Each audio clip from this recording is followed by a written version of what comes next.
চুলে পুষ্টি না থাকার কারণে আমার মাথার চুলগুলো শুকনো খড়ের মতন হয়ে গেছে। আমার মনে হচ্ছে যেন চুলের আর প্রাণ নাই।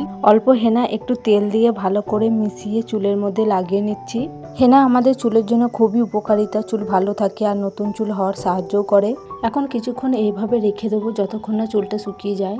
পুজোর দিন থেকে শুরু করে তার আগে থেকে নানা কাজে ব্যস্ত থাকার কারণে নিজে যত্ন নেবার সময় আর হয়ে ওঠেনি। হেনাটা চুলটার মধ্যে ভালোভাবে শুকিয়ে যাক ততক্ষণ আমি বাড়ির বাকি কাজটা স্নানের আগে সেরে নিই। পুজোর দিন শুধু চাদরটা পেতেছিলাম চৌকির মধ্যে, এখন পুজো শেষ হয়ে গেছে তাই বালাপোষের কভার বানিয়ে দিয়েছি। এই বালাপোষটারও বিছানার চাদরের কভার পরানো আছে, সেটাকেও গোল রোলের মতো করে গুছিয়ে মাথার এক সাইডে সাজিয়ে রাখলাম।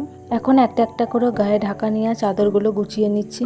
তারপর এক এক করে বালিশগুলোকে সাজিয়ে রেখে দিই। তারপর আর একবার বিছানাটা হাতে করে ঝেড়ে দিলাম। পর চৌকি থেকে নেমে বিছানার চারিদিকে আর বালিশগুলো ভালো করে সেট করে নিলাম। বিছানাটা গোছানোর পর এখন এরকম দেখাচ্ছে।